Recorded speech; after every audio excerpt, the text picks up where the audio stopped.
what sort of game you expecting at Portman Road? Both been the games were played in the FA Cup and the previous league game, being competitive. 120 minutes in the FA Cup, penalty shootout, lottery, and all that jazz. A 1-0 penalty goal from Chris Wood at the City Ground in the league game. So, are you expecting the same at Portman Road, or could it be a free-flowing game, just loads of goals this time? Potentially, it could just be a shootout. If you've got Liam Delap on, I think there'd be a goal from him because he's a striker that I enjoy watching. And sorry to say it, but I would like to see him at Forest at some point. I think that if we're looking for a striker to replace Chris Wood, he would be someone I'm looking at, definitely.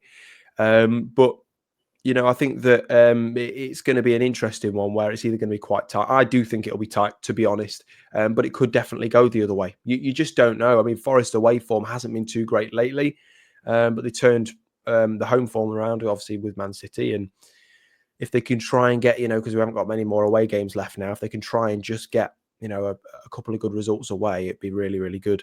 And also 3 points is massive when you're fighting for the top 4. So, yeah, it's going to be an interesting one. I don't know exactly how it'll go, but my inkling is, tight, maybe 1-0, 2-1. Okay, and obviously we've got 10 games left to go. Quick ask you now: do you think you can get Champions League football? It's in your hands, really. Absolutely. I think we'll get Europe, and I do hope we will get Champions League. We just have to remain sharp and just pray there's no injuries and just keep going forward as we usually do. So I just can't say it. I don't want to jinx it. You know what I mean? I just can't jinx it. I understand that. No one wants to jinx that. And well, Jamie, it's been a pleasure. Any other business? Anything else we should know about going into this one? 10 games to go. Obviously, Town are fighting for survival. It's going to be a big next 10 games, starting with this one. But yeah, any other business? No, I just want to thank you for having me on. I always enjoy talking about Ipswich. I think that it is very tough for a side that's that's come up and are playing in the Premier League now, because we spoke about it in the pre-chat that